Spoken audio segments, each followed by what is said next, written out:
Muy buenos días a todas y a todos. Nuevamente soy el Padre Nicolás.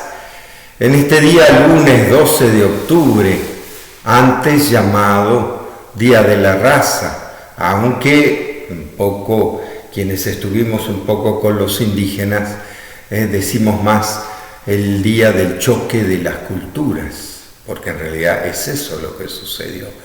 Lo tenemos que ver desde todos los pueblos, no solo de los españoles, ¿no? Pero bueno, vamos a ofrecer este día y esta profundización del Evangelio de Lucas, que nos dice así en el capítulo 11.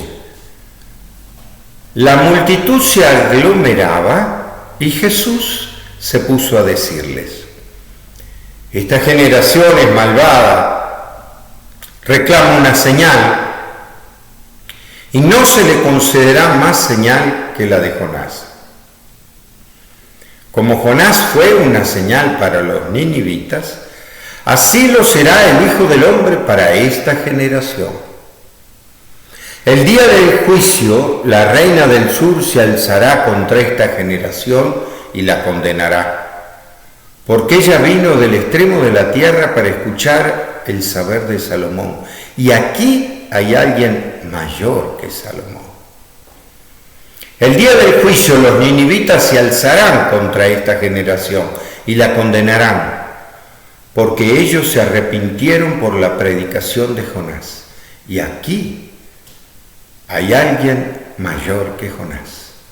Esto es palabra de Dios. Te alabamos, Señor.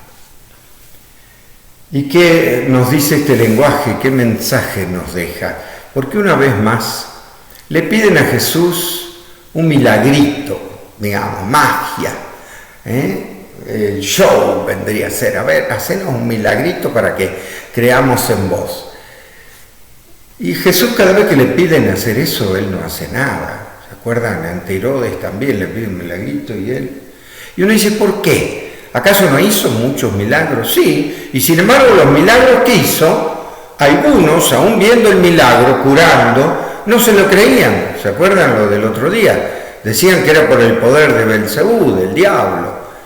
O sea, aunque haga milagros, no se lo creen. Pero Jesús, muchas veces, cuando le piden cosas así fantasiosas o show, él se niega. Y uno dice, ¿por qué? Porque dice, esta generación malvada será juzgada porque me piden una señal, porque no tendrán otra señal que la señal de Jonás. Y entonces uno dice, ¿cuál es la señal de Jonás? Ustedes se acuerdan, el profeta Jonás, que es llamado por Dios para predicar a Nínive la destrucción. Él quiere huir para otro lado en un barco, y una gran tormenta, entonces se desata. ¿Y quién es el culpable de la tormenta? Y Jonás dice, soy yo que estoy huyendo de Dios. Lo tiran al mar y una ballena se lo traga y lo tiene en su vientre 3 días y después lo vomita en las costas de Nínive. En Mateo hace referencia a eso con respecto a el signo de que Jesús estuvo muerto y resucitado. Al tercer día resucitó. Entonces los 3 días en el vientre de la ballena de Jonás, los 3 días de la resurrección de Jesús. Pero en este caso él no está haciendo referencia a eso, para nada. Y uno dice, ¿por qué? Porque el signo de Jonás no se trata de que estuvo en el vientre de la ballena. ¿Cuál fue el signo de Jonás para Nínive? Después de que la ballena lo deja, empieza a predicar en Nínive que si no se convertían, Nínive iba a ser destruida. ¿Y qué pasó? Los ninivitas, ante la predicación de Jonás, se convierten y cambian de vida. Hasta el mismo rey hace penitencia, se pone en sayal y ceniza, y entonces Dios perdona a los ninivitas y no los juzga, que después el que se siente mal es Jonás. Pero ¿cuál fue entonces la señal de Jonás? ¿Hizo algún milagro Jonás? ¿Hizo algo? No, simplemente predicó. O se convierten y cambian de vida o Nínive es destruida. Y entonces la señal de Jonás se trata de eso, de la predicación de Jesús, no de los milagritos o de la magia o el show que puede hacer. No, la predicación, o sea, el proyecto de Jesús, el reino de los cielos. Eso es lo que le importa a Jesús. Yo digo esto porque mucha gente fundamenta y basa su fe un poco en milagritos, en curas. Pero entonces uno dice, ¿por qué no hace la cura de esta pandemia? A ver, ¿por qué no detiene toda esta pandemia? Es que así no son las cosas de Dios. Porque la vida y la muerte es parte de la creación de Dios. Jesús murió en la cruz. Porque si no estamos como el mal ladrón pidiéndole, bueno, salvate vos y salvanos a nosotros de la muerte. Y Jesús no se salvó de la muerte, se murió. Pero después de la muerte resucitó. O sea, nuestra proyección de vida no está en esta vida, no está en esta tierra. Está en el reino de los cielos.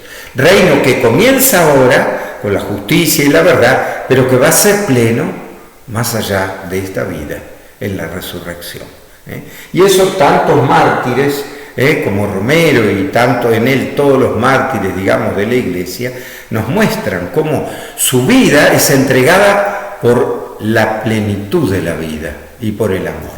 Entonces lo que importa es el proyecto de Jesús. Es su palabra, es vivir su palabra. ¿Se acuerdan las bienaventuranzas del otro día? Felices, dichosos, los que escuchan la palabra de Dios y la practican. Por ahí van las cosas de Dios. Por eso, aún en esta pandemia, uno dice, ¿qué nos salvará? ¿Las vacunas?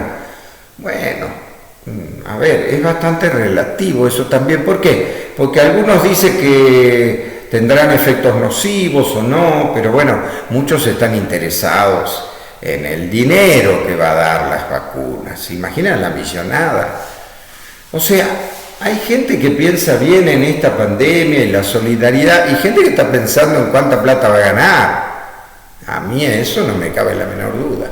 Pero eso es lo que nos salva o no nos salva. No, nos va a salvar la solidaridad humana. Eso nos va a salvar.